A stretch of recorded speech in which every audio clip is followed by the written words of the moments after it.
This is CineBack for the Panasonic LUMIX S52 and S52X. It converts your mirrorless camera into a fully fledged cinema body with several features, including a V-mount battery plate for adding different size batteries, a power switch to send that power over to multiple D-taps on the side for powering things like the camera, monitors, and other accessories.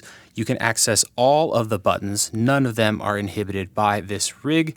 We also have a hidden door for cable management, allowing all kinds of room for adding accessories, adapters, and more, which can easily be closed, and you can still access all of the buttons.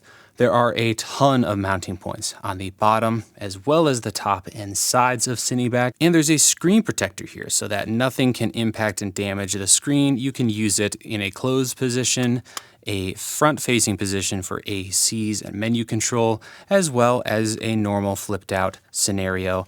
Plenty of ways to grab onto the camera and so many mounting options, as well as compatibility with multiple different cages. There is also plenty of room at the front of the rig and clearance for the largest of lenses and adapters, making it just a fantastic all-around ergonomic platform to build any rig for any scenario. And if you like to record on SSDs externally, you can check out our new dock line to be able to plug in and record long periods of time with this camera and CineBack. There are several ways to power this version of CineBack. You can go D-tap directly into the camera well using a dummy battery at your own risk, of course. And then, of course, there's USB-C if you're not going to use an SSD. So we actually have a D-tap to USB-C adapter that you can purchase with a cable, and that's going to nest beautifully behind this door down inside of CineBack. This version of CineBack does have a reversible D-tap, so you can actually loosen these 4 screws, lightly lift up the D-tap, rotate it 180 degrees. That way you can control which way your cables are exiting. By default, it's going to look like this, where the cables are most likely going to be going forward. There's also a door on CineBack, so you can actually open this thing up and have tons of room in there for cable management, adapters, and all kinds of fun stuff. And when you don't need it, just go ahead and close it up. If you pick up this version of CineBack, in the box you will find CineBack itself, of course, as well as a small bag with all the hardware needed to mount all the various configurable cages and camera setups. Now let's talk about cage compatibility, and at launch we've got a couple different options, and always check the product page because sometimes we add more stuff. But right now, at the time of this filming, the Tilta cage for the S52 and S52X is compatible and is the preferred cage if you're going to be picking one up and you don't have one yet. So we're going to set that over there. But we also have made it work with the SmallRig cage, and the model numbers and links will be on the product page. Now let's talk about installing the Tilta cage and the S52 or S52X into CineBack. So start by installing your S52 Tilta cage. This is the full cage I have here. Then we're simply going to flip the screen out, and we'll insert the camera and cage in between the 2 plates of CineBack. If you feel you need to slightly lift up the top plate, that is completely normal and fine. Once we get things lined up, we're going to add 3 of the smaller black screws that come with CineBack, 2 in the top and 1 in the bottom. I'll use the thicker of the 2 black included Allen keys here, and I'll go ahead and start the tops, but I won't fully tighten them down just yet.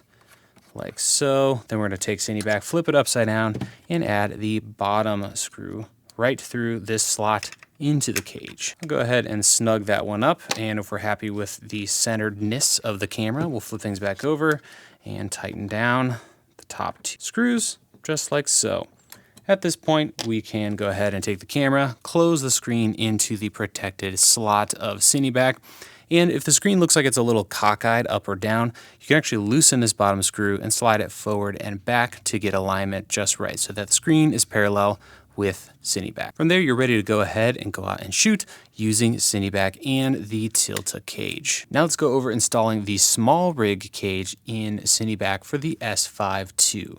So you're going to need your Allen keys, one of and the only included spacer with this kit, which has an E on it. And then we'll also need some screws. So here are all the screws that come with this kit.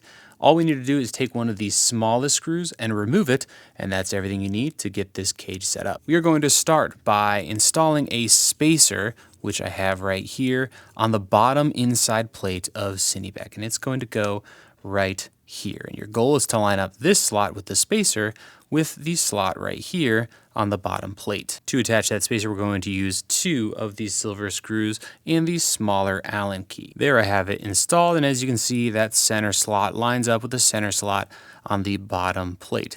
At this point, we can install our camera in the camera cage, and you want to make sure you use those little locks that SmallRig supplies, as that's going to keep the camera from twisting around in the cage.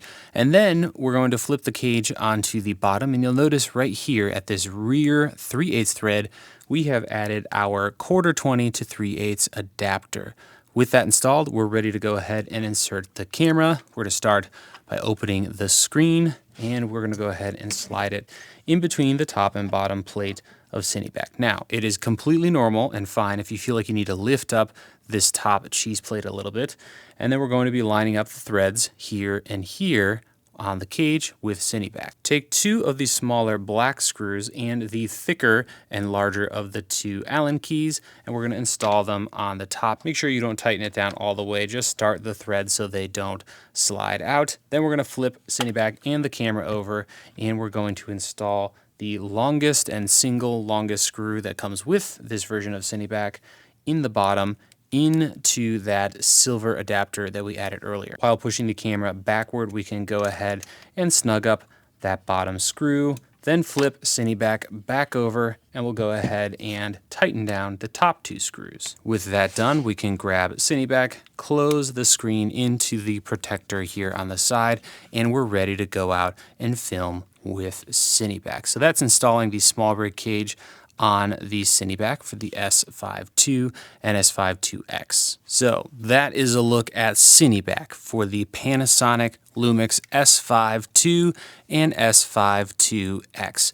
Super versatile, can be built up to just about any rigging scenario, very flexible for all kinds of different accessories, big and small, and just is going to be a great solution for just about any shooter out there. You can learn more in the description of this video and on the product page. Thank you guys so much for watching. I hope you have a wonderful rest of your day, and we'll see you in the next Camera Foundry product video.